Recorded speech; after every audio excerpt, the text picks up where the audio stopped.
That is what we want, isn't it? This idea of fulfillment. And as we kind of looked at this little video, everybody wants fulfillment. A lot of times we think that non-Christians may not want fulfillment because they don't go after it the same way that we do. A lot of times when we think about money and resources, people believe that that's where fulfillment comes from. You have this secular mindset that if I'm going to live a life that's fulfilled, I'm going to have more money than the next guy. If I'm going to live a life that's fulfilled, I'm going to have more notoriety than the next person. If I'm going to live a life that's fulfilled, I'm going to have more friends. You name it. We have this idea that stuff is what brings fulfillment to us. When the truth of the matter is there's nothing wrong with stuff. All of the things that that kind of flashed on the video, there was nothing wrong with any of that, but it was stuff. And you and I know that stuff does not bring fulfillment to our life. But stuff becomes the center of it all, especially money. Because with money, most of us believe that money is ours to do with whatever we want, whenever we want to do it. And if anybody tries to tell us different, then we either ignore them or we automatically attribute some sort of bad motivation to them. Maybe they think that we don't deserve our money. Maybe they're just jealous because they don't have more money than us. And when it comes to the church, whenever the church talks about money, it's about, well, man, that's all the church ever talks about. And the church wants all of our money. And so when the pastor begins to preach on these kinds of things, we kind of check out, some of us. We either check out, or maybe some of us use it as an excuse to move on to a different place, and or we think, okay, what does the church need money for now? Because he's talking about money, and there's all kinds of negative thoughts that come into our mind when pastors begin to talk about money. And part of the reason we have those negative thoughts is because money is ours. It's personal. I don't understand, or she doesn't understand what it takes to have that, and so we just we get really uneasy about it. And as pastors, sometimes pastors get uneasy about talking about money because we're afraid, hey, maybe somebody's going to get upset and they're going to leave the church over it. And early on in my ministry, I used to just apologize up and down for talking about money whenever we would come into a stewardship sermon series or anything like that. But what I've noticed is that it might surprise you is that Jesus actually talked more about money than he did heaven or hell. As a matter of fact, Jesus, when you look at all the parables of Jesus, half of the parables of Jesus had to do with money and money management. When you look at the books of Matthew, Mark, and Luke, 1 out of every 6 verses talks about money and money management. And so Jesus talks more about money than any pastor or any church that you've heard of in your entire life. And yet when most people get upset when pastors talk about money, they don't get upset with Jesus, they get upset with the pastor because he's talking more about it than Jesus is. And so there might even be the question, why in the world did Jesus talk so much about money? And the reason he did is because Jesus understood, even in the early centuries, that money has the ability to dominate our lives. Money has the ability to influence our lives either in a good way or a bad way. It can be used for great things, it can be used for bad things. Either way, what happens is we spend so much of our time thinking about money, working for it, earning it, investing, studying it, saving it, that it begins to, if we're not careful, it begins to overwhelm our life in a very, very unhealthy way. And you guys have all heard the saying that if we don't learn to manage our money, then money will manage you. And so this morning, as we're going to talk a little bit about money, some of you are thinking, okay, he's just going to ask me to tithe, or he's going to ask me to give money for something. I'm going to take that completely off the table. I want you to turn to the person next to you and say, he's not asking you to give more. Now, I'm not asking you to tithe. I'm not asking you to give more money. But what I am asking you to do is to rethink the place of money in your life. What we're going to take a look at in this passage of Scripture that we're going to look at is we're going to take a look at how, if we're not careful, how money can really mess up our life. The passage that we're going to look at is a very difficult passage. It's probably one of the most difficult passages to work through, because it seems like Jesus is endorsing a crook's guide to money management in what we're going to look here, because it's a parable. Jesus is going to be telling a story about a crooked money manager, basically, and it seems like he's going to endorse this approach. But the truth is, it's quite opposite. What he's telling us. And so, if you have your Bibles, I want you to turn to Luke chapter 16, and we're going to start at verse 1. Luke chapter 16, starting at verse 1. And verse 1 says, Jesus told this story to his disciples. He says, there was a certain rich man who had a manager handling his affairs. One day a report came that manager was wasting the employer's money. So the employer called him in and said, what's this I hear about you? Get your report in order, because you're going to be fired. So far, this isn't really out of the realm of reason. If you had resources, if you had a company and you had somebody managing and they were wasting your money, chances are you'd probably call this guy in and you'd let him go. Or you would let her go, because they weren't doing what they were supposed to be doing with your assets, to make you more money and to care for things the way that you think that they should care for you. And so off the top, there's nothing really weird about this. And so after the manager got this news, verse 3, the manager thought to himself, now what?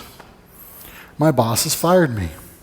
I don't have the strength to dig ditches, and I'm too proud to beg. I find it really interesting when I look at verse 3, and I think it's good to point out, but the first thought that the manager had was not, I got caught. The first thought that the manager had when he got called out was not, hey, I mismanaged money. The first thought was, what am I going to do now? He forgot the fact that, if he'd have done his job the right way, if he'd have taken care of the owner's stuff, if he would have done everything that he was supposed to do, that he probably wouldn't be in this particular situation. But his first thought was for himself. And if you've ever been in that situation where you've lost a job, you've been laid off, or a job has come to an end, you can't help but think that, can you? There's nothing necessarily wrong at this stage with wondering, hey, what am I going to do? But I just find it interesting that the fact that he mismanaged the owner's stuff never enters into his thinking. All he's thinking about is what I'm going to do. And then as he's thinking, the fact that he's not able to dig ditches, he's too proud to beg, and then he has this idea. And this idea really throws me for a loop. He says, I know how to ensure that I'll have plenty of friends who will give me a home when I'm fired. He doesn't think about, how do I find a job that's kind of like this and then do a better job. He doesn't think about, hey, maybe I can go to the owner and I can talk him into believing that I'm going to do a much better job with his money. He says, I'm going to look for a way to sponge off my friends.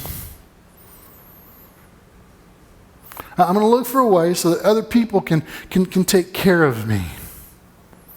He's not looking for a legitimate way to take care of himself.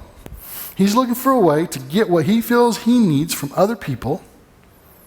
And so he begins to think about this plan. He comes up with this plan. In verse 5, he invites each person who owed money to his employer to come and to discuss the situation.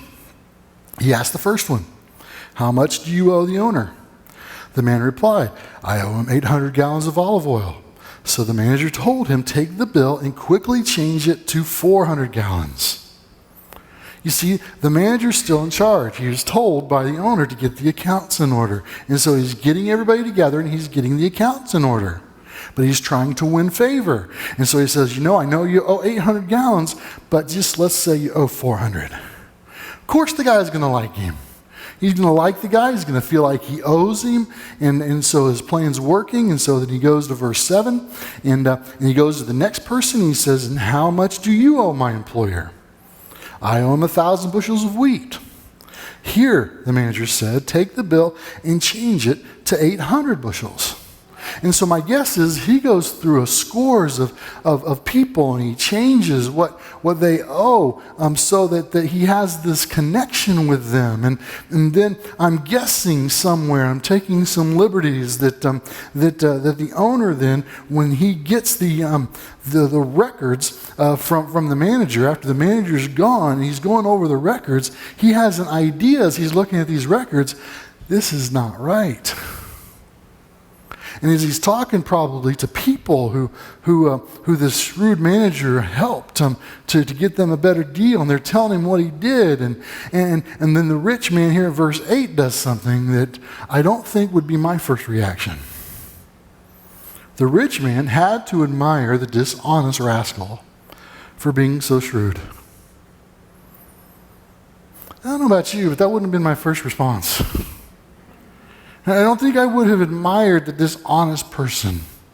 And then he goes on, Jesus goes on to say, he says, and it is true that the children of this world are more shrewd in dealing with the world around them than are the children of light.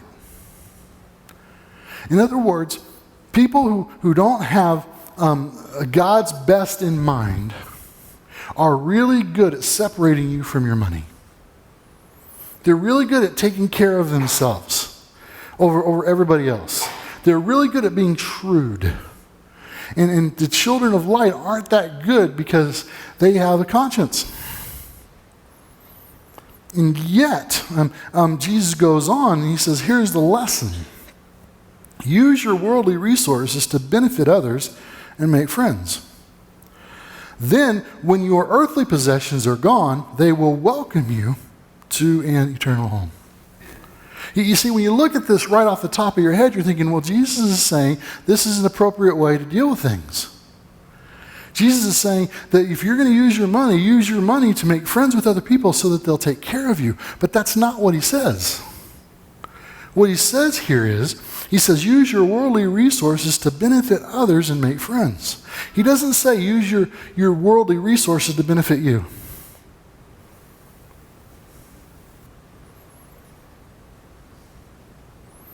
He's really taking the opposite approach of the shrewd manager.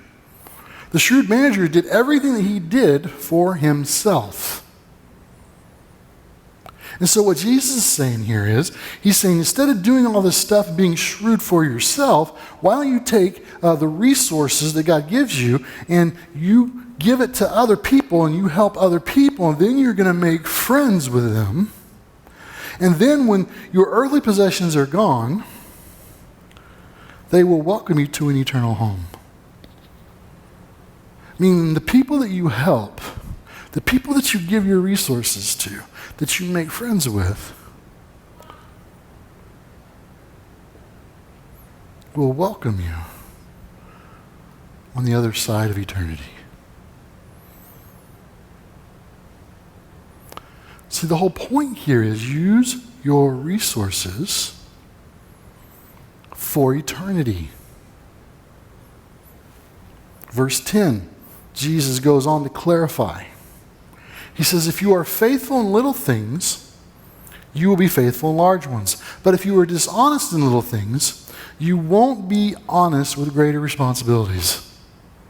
I think we all know what that means. If we have little things, and when Caleb was growing up, we would give him small responsibilities. We would say, okay, this is what we need you to do, and if you do this, then you're going to get this much money. And so if he would follow through and he would do those little things, and then we would reward him for that kind of thing. As he got older, then we trusted in him with more stuff, and which meant he got more money until he finally got to a place where we were okay with him going out and getting a job because we do believe that when your kids go out and they get a job and they're working for somebody else, they're a reflection of you.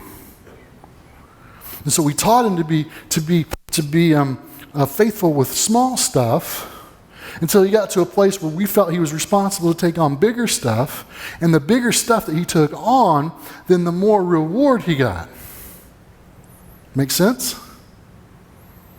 And so Jesus is basically saying, if you're faithful with small things, then you're going to do great with big things. But if you're not, then why in the world would I trust you with anything big?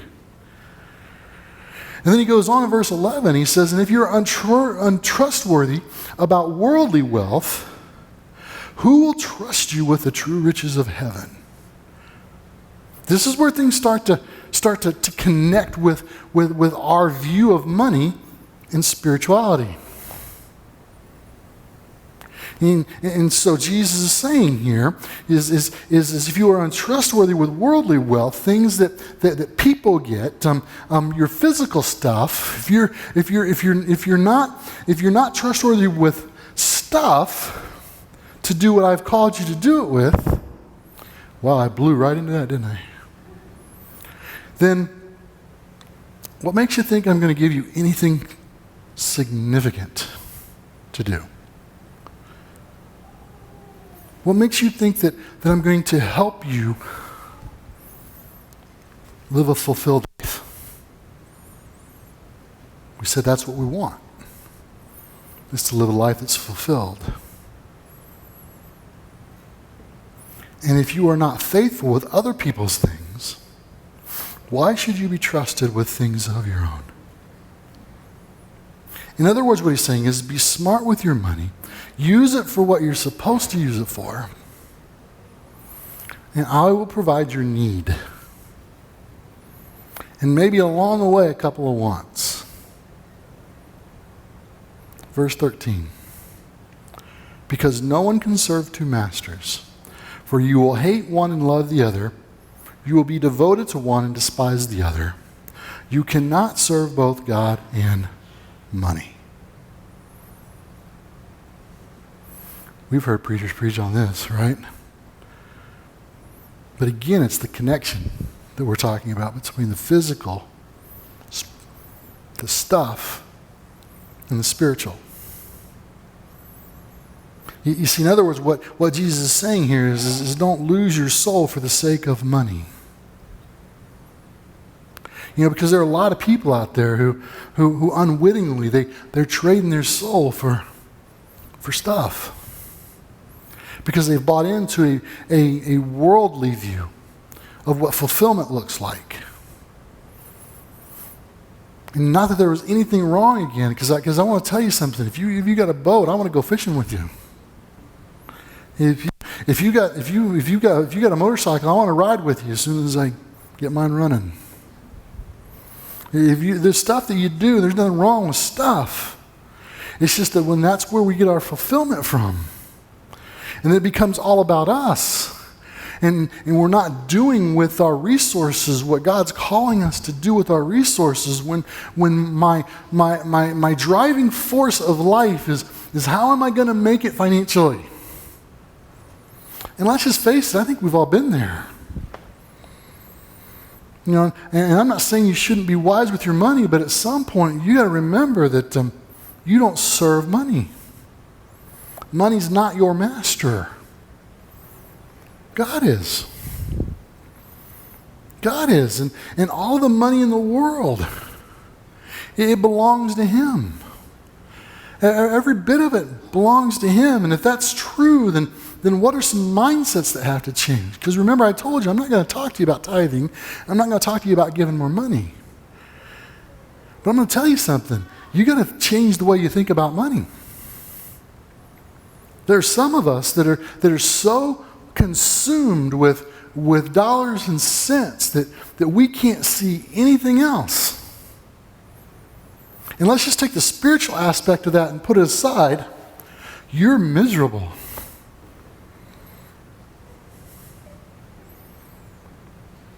You are out of your mind with worry where your next meal is going to come from. You're out of your mind with envy because somebody has something that you don't have. You're out of your mind with woe is me thoughts because I don't have what everybody else has. Just take the spiritual part out of it for a minute. You're miserable because you're consumed with the dollars and the cents. And if you're miserable being consumed with dollars and cents, you kind of have to take the spiritual out of it because you are so focused on stuff that you can't even see God.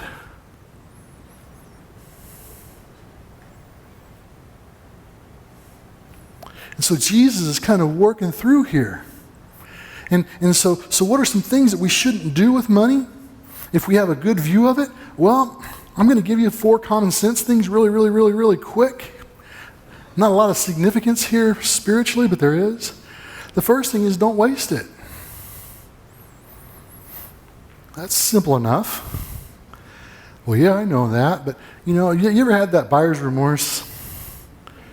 Yeah, you went somewhere, maybe you were up eating ice cream and QVC was on. Oh, I got to have that. And as soon as you call in, as soon as you send in the credit card deal, you're like, oh man, I shouldn't have done that. You can't get it back, and so you just go eat more ice cream. And when you get it, you just wasted your money. You never used it. And any of you have exercise equipment at home? I'm not going to ask you how many of those went from exercise equipment to clothes holder. But some of us know we wasted $300, $400, $500 on a treadmill that we hang our clothes on now. And sometimes you just got to be realistic. You just need to be realistic about whether you're going to use whatever it is that you really need that thing. And so you don't waste money. You don't love or you don't worship money. That's one of the big things that we shouldn't do. And we're in church, and I'm sure nobody loves or worships money in church, especially here because I'm your pastor, and I would never pastor people that did that. But I have. I've pastored people that love God, and they're at church every week, but they don't speak to their family because they loan them money and they didn't pay them back. Or they have a family member that comes and is always sponging off of them. And so after a while, they just have had enough, and I'm not going to talk to them until they pay me back my money. I've watched families just be separated and fractured because of stuff. And they would never say that they love their stuff more than people, but their actions are showing that they love their stuff and their money more than people. I've had people leave the church because we talk about money. Well, you just care about money, and then so they leave thinking they're going to go somewhere that doesn't talk about it. And what they're saying is I love my money more than I love the church. Or I love my money more than I love God. They would never say that out loud. They would never think that. But our actions will always show what we love and what we worship when it comes to finances or anything for that matter. So you shouldn't worship money. You shouldn't trust money.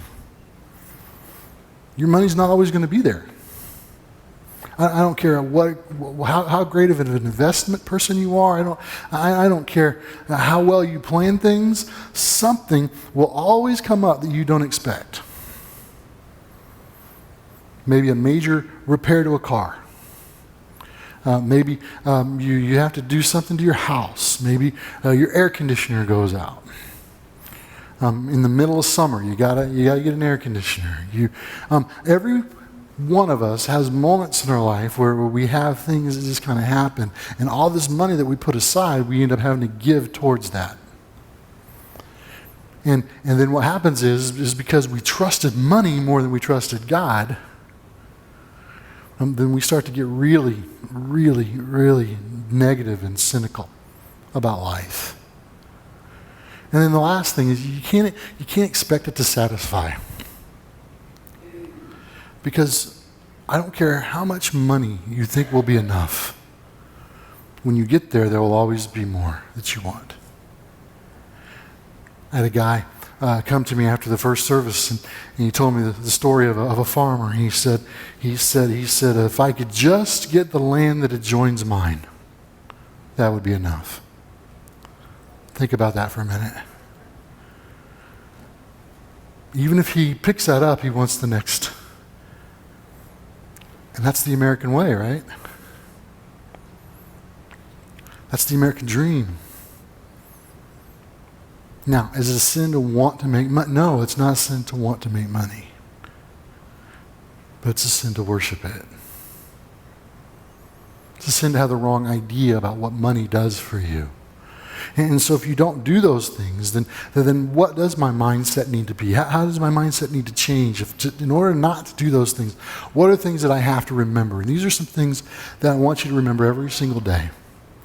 And the first thing is you need to remember that every dime in the entire world belongs to God.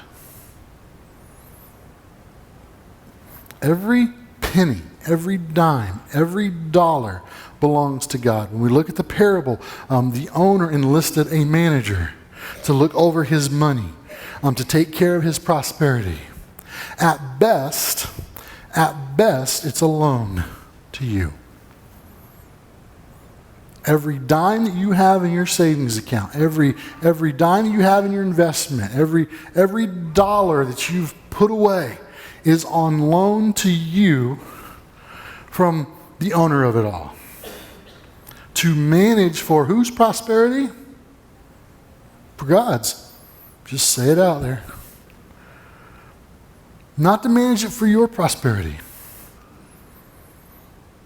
Not to manage it for what you want. Not to manage it for what you desire. But all that money is given to us to manage for God's prosperity. At best, it's money that's on loan for us. One of the other things that once we understand that it's on loan for us, then we have to understand that money is a tool. Money is not a living, breathing thing. Money does not have affection for you. Money doesn't do anything for you. It's an inanimate object. It's a tool. In Luke 16:9, the first part of verse 9 says, I tell you, use your worldly wealth. The money that God gives us, that's all His, is to be used for what He wants it to be used for. When I was growing up, my dad had a tool for everything. I'd go into the garage, and those big brown pegboards, and you put the little hooks in there, and man, he had the neatest garage, and every tool had its place, every tool had its purpose, and heaven forbid you lose a tool. Heaven forbid you take one out and leave it in the yard overnight. I still don't know who did that, but I got in trouble for it. But every tool had its place, every tool had a specific use for it, and there's nothing more frustrating when you take a tool that's not for something and try to force it for something. And so if you've ever, and I'm not handy at all, so the work that I do isn't good anyway. But I do know that my opportunities to do better work are good if I'm using the right tool for the job. And so if you've got like I can't even remember what they're called now. There's like a chisel, a wood chisel. And so if you want to notch something out, the best tool for notching something out is a wood chisel. But if I have a flathead screwdriver, I'm going to try to do that job. I get two different results. I may eventually get things chiseled out, but the chisel makes it nice and crisp and level. And that little flathead screwdriver, because I've done it, I got scrapes, I got dents, I got wood fragments everywhere because I didn't use it right. And the truth of the matter is there's many of us that are trying to use money as a tool for our happiness. And we're still not happy. When God wants us to use money for His purposes. And once we understand that it's a tool, we need to understand that the best use of money, if you don't get anything else out of today's service, the best use of money is to get people to heaven.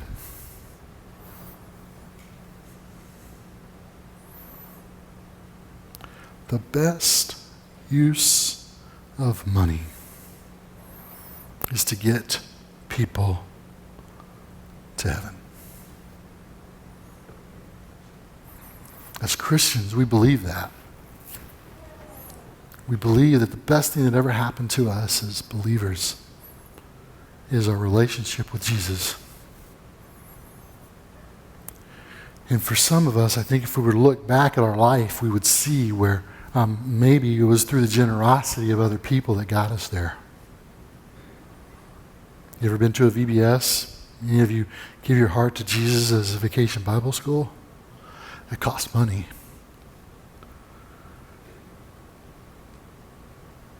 Anybody ever give their heart to Jesus at camp? Camp costs money. Anybody ever give your life to Jesus at a church service? Believe it or not, church services cost money. Whether it's rent, whether it's a building. And so when we're giving to those things, we're giving to the mission. We're not giving to the things. And Americans, we think we're giving to a thing. And so if I'm giving, then I have the right to tell you, what to do and how to do it. And if you don't do it my way, then I'm not going to give you anything. And the problem with that is that we forget that when we don't give our money to see people saved, when we don't give our resources for the purposes that God's called us to give them for, we forget that one day we're going to have to give an account. You see, at the beginning of this whole parable, the owner told the manager, he says, "Get your accounts in order, because your day as a manager is coming to an end. You're going to be held responsible, managers, for how you manage my money. And we're going to be held responsible. There's going to be an account that we're going to get. We're all going to be held responsible for that. Not only money, but our time and our talents. And the thing is that if I'm faithful with a little, then God's going to trust me with more. Then I'm not going to have any problem facing that account." I tell you what, I love it when people that I talk with come from a place where they're always worried about when the next shoe's going to drop, and then when they give their heart to Jesus and they start living their life the right way, that now they just don't have to worry about those things anymore. I had a couple that I had counseled, and there was an emotional affair with the husband and some other woman, and the wife found out about it, and we walked through some counseling, and one of the things that we talked about is that your wife, she has unlimited access now to your phone. She has unlimited access to your computer. She has unlimited access to all those kinds of things. If you really want your marriage to work, and you really want to convince your wife that you're walking with Jesus and that you are in love with her, then you're going to not have to hide anything from her. And about 6 months into our counseling time together, we would have counseling together. In the very first few times we would do it, I would be the one that brought up, "Hey, why don't you give your phone to your wife right now?" The first time I did that, it was like, "Really?" And so he gave her the phone. She went through and she saw some messages. Now, they were older messages, so we were able to look at the date. They were pre. And that's what he was worried about. He'd forgotten, he just hadn't deleted any of those. And so we spent the first time him deleting all those messages and working through that. A few months later, every time we would get together, I'd say, "Hey, show her the phone." And it was just kind of funny because every single time he would give her the phone, but there was always this thing in the back, you could just tell, do I really want to give her the phone? Until about 6 months in, I didn't even have to ask. And I can remember the day like it was yesterday because he handed her the phone, thinking he just had this big smile on his face. She didn't even look at the phone. And I'm like, "Okay, so what's going on here?" He's like, "He lets me do this every single day, whenever I want it." And he's smiling about it, and we're talking. He says, you know what, Scott? He says, it's wonderful when you're not doing anything wrong. You don't have any guilt about letting people see your stuff. It's wonderful when God takes control and you start taking seriously what it is that he's called you to do, that you don't worry about what anybody finds, because there'll be nothing to find. And this is connected to this thing when we talk about our money. If we're going to give an account, and if we're faithful with what God has given us, then wouldn't it be great to be able to go before God without any sense of worry? That we're doing exactly what it is that God's called us to do with our stuff? You see, the more we do with God's money to build the kingdom of God, the more he's going to bless us with. How do I know that? I've got a friend of mine in Colorado. He sells real estate for a living. He doesn't sell houses and just little bits of real estate. He sells these big mountain ranches. So we're talking about millions of dollars is what people they buy these ranches for. And this particular guy, he's one of the funniest guys you will ever meet in your life. He's just kind of nuts. He does whatever, he says whatever comes out of his mouth. He's just funny. Neat guy. And you could always tell the only time that he was ever serious about anything was when it came to money. And especially when he was getting ready to sell a ranch. And I could always tell, because he would come up to me on a Sunday, or he'd call me on the phone. He'd say, hey, Scott, he says, man, I've been working on this deal for this ranch, and man, I just need to talk to you. And so we would get together, and he was really nervous. This was in the days, and he would say, okay, here's I've got this multi-million-dollar ranch, so the tithe on that's going to be about $100,000 or whatever, and those were in the days when the Church of the Nazarene had a much different structure, and so you had to work out some of that stuff before, so it wouldn't hurt you budget-wise for the denomination on things. If you want to talk to me about, some of you are like, what in the world's all that? You can talk to me after church, and I'll tell you about all the good old days of that. And so we were just kind of working through some of that stuff, and so he would talk about the amount of money he was probably going to be putting in the plate, and he didn't want anybody to think that he was trying to control the church. And at the end of the discussion, every single time when we were done, he'd say, I'm going to put that tithe in, and you just need to know, and you need to tell everybody, there are no strings attached to this money.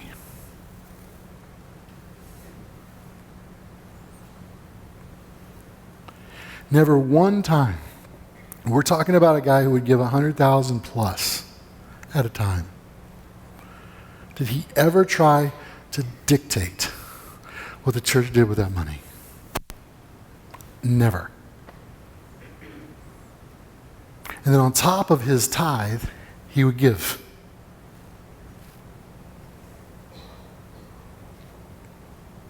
He would sell properties every year. And then not only would he give to the local church, but then he gave to several other organizations. And he had all the toys. He had all the stuff. He had the nice house. He had the nice car. But if God told him in a sermon or in his private time that he was supposed to give all of that up and give it away, I know him well enough to believe that he would have done it in a heartbeat. Because money was not his God. He understood that he was given that to do something incredible with it.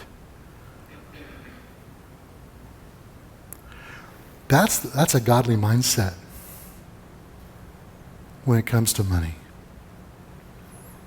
And that's why if we get together and we're just worried that the preacher's gonna audit my books or the preacher is gonna ask me for more money. If that's where our mind's at this morning is okay, Scott, I'm waiting. I know you told me that you weren't gonna ask me for tithe. I know that you told me that you weren't gonna ask me for money, but pastors just don't do that. And if you do that, I'm gonna hold you to it, and I'm done. Turn to the person next to you and say, he's not asking for money. Now turn to the person again and say, he's asking you to rethink money's place in your life.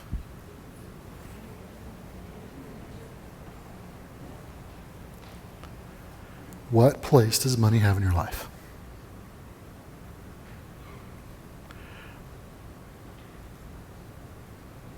And that's the response.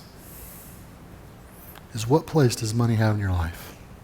What does it look like to trade a selfish view of money with a godly view of money? Take a look at this.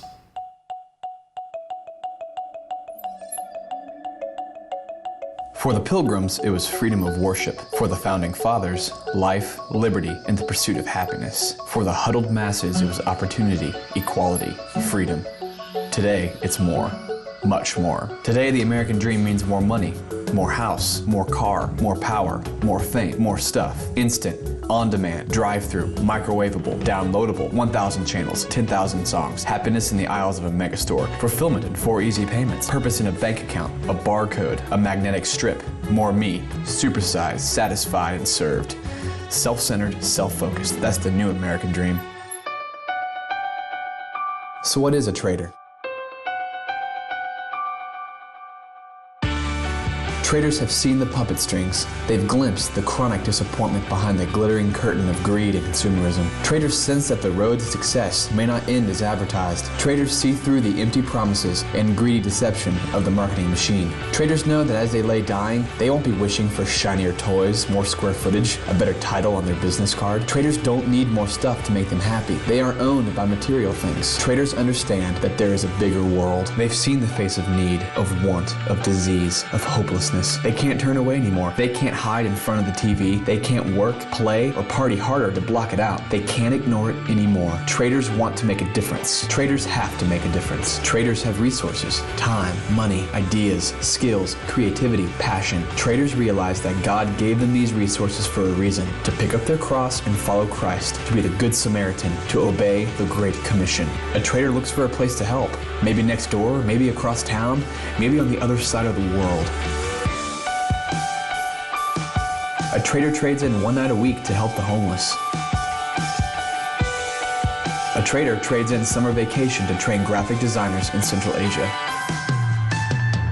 A trader trades in the pursuit of the American dream for a world that desperately needs Christ. Are you a trader?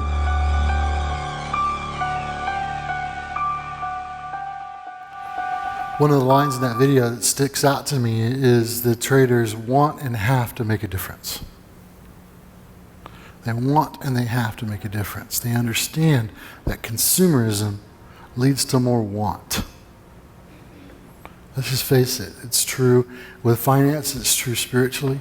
If you're a spiritual consumer, if it's just good enough for you to sit in a pew and to take and to listen and to be blessed by the words and what's being shared, you want more. Consumerism leads to more want, and it doesn't necessarily lead to any fulfillment. But trading a worldly view of our resources for a godly view of our resources, that brings fulfillment.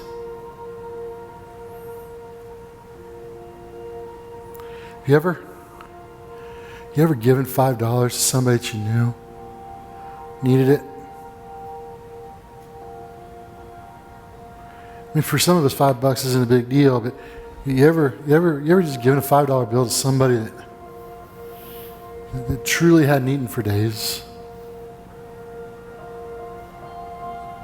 At VBS, one of the things that we do for our VBS here is we give shoes to kids.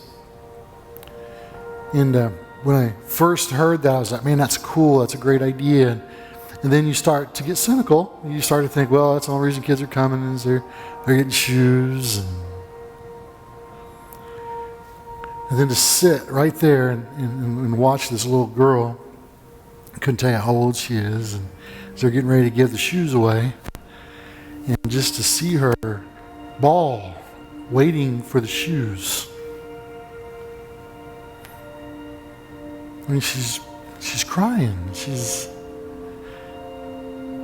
She doesn't even look old enough to know that she's in need.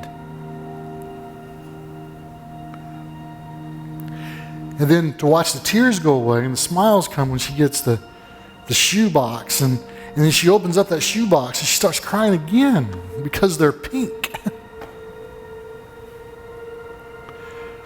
Not because she wanted blue. She was just overwhelmed. I wish every single one of you could see that.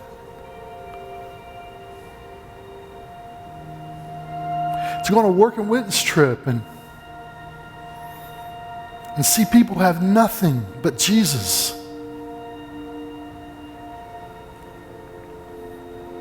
And they're happy because you're there. And your brothers and sisters.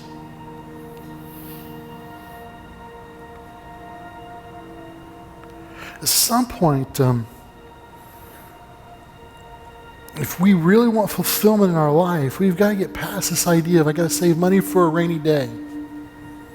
And again, I'm not trying to tell you to be dumb with your money, but it's not yours anyway. You're just managing it for God. So there's two proper responses to this message. First response is just between you and God. Not a pastor laying a guilt trip on you, not opening the altar for you to come and tell everybody that you're selfish with your money. But just some time today to say, Lord, here I am. Speak to me. Show me. Have I allowed my money to take center stage in my life? Have I allowed my time? Have I allowed my talents? Is that more important than you? And just take that time between you and God, because, that's when you could probably be most honest with Him. And if He shows something to you, could you just repent of that? Turn away and put God back in His proper place. And I told you I wasn't going to ask you to tithe, and I told you I wasn't going to ask you to give the church money, and I'm not going to do that. But the other response to that is to give your money to something that's not for you. Whether that's buying a burrito for the person beside you in Chipotle's, whether that's instead of passing the guy with the sign at the intersection, stop worrying about being taken advantage of, and realizing if he takes advantage of you, that's on him. It's not on you. Maybe you buy a pair of shoes for somebody. I promise you, the more you give to what God leads you to give to, the more you give to help other people and to make friends, the more joyous the eternal reward. I don't know the more the eternal reward, but I think the more joyous the eternal reward. Because we know that we've been faithful. God wants us to be faithful.